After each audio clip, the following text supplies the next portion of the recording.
Welcome to our Quantum Deep Dive. Today, we are diving into a technology that could just completely change how we interact with, well, pretty much all information. This entire explainer is based on a really insightful essay by Jörg Ove Schnepped, which takes a look at how the strange, powerful world of quantum computing could revolutionize the way we read and understand text. So to really get why we need something so revolutionary, you first have to understand the size of the problem we're facing. I mean, think about it. Every single day, we're creating this incredible flood of digital text. We're talking scientific papers, financial reports, every news article, every social media post. It is just way too much for any human to possibly keep up with. Right, which brings us to the big question. How do we deal with this? For now, our best answer has been artificial intelligence. You know, these AI-driven tools have gotten so powerful, automatically summarizing huge amounts of text to help us find the key points without getting totally lost in the weeds. But, and this is a big but, there's a problem. Even with our most advanced AI, we're starting to hit a wall. Models like GPT, they're amazing, don't get me wrong, but they are built on classical computers. And as the source material points out, they're beginning to reach their fundamental limits when it comes to truly understanding the deep nuances of human language. And you can really break these limitations down into a few key areas. First, classical AI, it often just misses the deeper meaning, the stuff a human would catch instantly. It also takes a massive amount of energy and server space to run. And it really struggles with very long documents because of its limited memory, what developers call its context window. It's kind of like it forgets what it read at the beginning of a novel by the time it gets to the end. So what this really means is that just building bigger and bigger classical models, well, it might not be enough. The essay argues we may need a totally new paradigm, a completely different way of processing information to smash through this ceiling. And that, right there, is what brings us into the quantum realm. Okay, so this is where our journey takes a turn into the really fascinating, and yeah, let's admit it, kind of mind-bending world of quantum mechanics. We're about to leave behind the familiar, predictable world of classical bits, the zeros and ones that power all of our technology today, and step into a new reality that's all about probability and potential. You know, the best way to think about the core difference is this. A classical bit is just like a light switch. It's either on, which is a 1, or it's off, a 0. Simple. A quantum bit, or qubit, is more like a dimmer switch. It can be a 1, it can be a 0, or, and this is thanks to a wild property called superposition, it can be a combination of both states at the exact same time.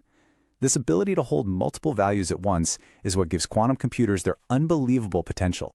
This concept, superposition, it's really the quantum magic at the heart of everything. Instead of being stuck as just a 1 or a 0, a qubit can be a blend of both. A system with a bunch of these qubits can then explore millions, even billions of possibilities, all at the same time. This is an absolute game changer for solving problems that are just way too complex for classical computers. And if you thought superposition was strange, well, then there's entanglement. Einstein famously called it spooky action at a distance.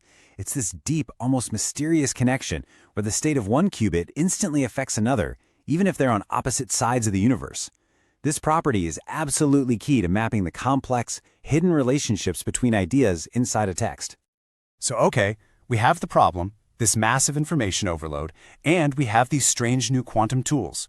The next big question is, how do you actually fuse them together? How can you get them to read and summarize text in a way that's never been done before? Well, in theory, the process would look something like this. First, you encode words into qubits. A word like bank, for example, which has multiple meanings, could hold all its meanings at once using superposition. Then, you entangle related concepts to map out the text's deep structure. Third, quantum algorithms get to work, optimizing the whole system to find the most important information. And finally, you measure the system, which collapses all that potential down into one single, coherent summary. When you put them side by side like this, the difference is just, it's stark. A classical AI has to guess which meaning of a word is the right one. A quantum model can hold all possibilities at once.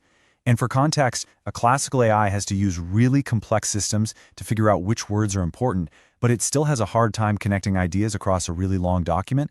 A quantum approach, using entanglement, could map those deep relationships across the entire text, from the very first word to the very last. It's a fundamental shift. Of course, all of this incredible potential comes with a major reality check. This technology is not in our daily lives yet. Not even close. As the essay makes very clear, there are huge hurdles that scientists and engineers are working around the clock to try and overcome. Yeah, the technical roadblocks are just immense. And at the heart of it are the qubits themselves. They are incredibly fragile. They can lose their special quantum state in a fraction of a second, which is a problem called decoherence. All this environmental noise leads to really high error rates. And honestly, we just don't have enough stable qubits yet for complex tasks like natural language processing, or NLP. And the scale of that challenge, it's just staggering.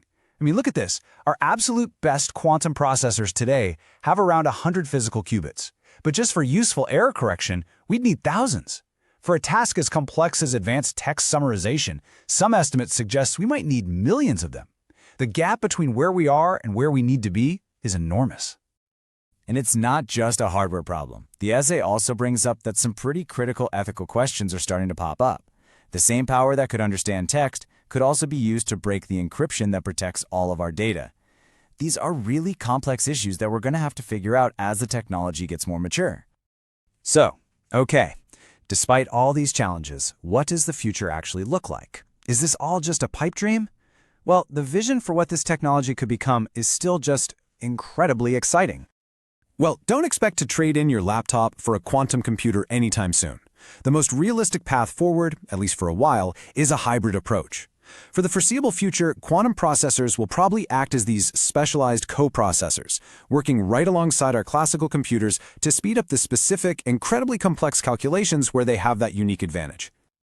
Ultimately, the source material leaves us with this really transformative vision for the long term. If, and it's a big if, we can overcome the hurdles, quantum computing won't just be a small improvement. It could truly bring us into a new era of information processing, one where our machines understand language with a depth and a context that actually rivals our own. So, we want to end not with an answer, but with a question for you to think about. Imagine a tool that can instantly read, understand, and distill the essence of every book, every article, every report ever written. If we could ask it anything, how would that power change the very nature of human knowledge, of our own curiosity? We want to thank you for joining us on this exploration into the future of language and computing. This analysis was made possible by the detailed work in the essay Quantum Text Summarization by Georg O. Schneppot. For more insights, you can visit his website at schneppot.de. Thanks for joining us, and goodbye.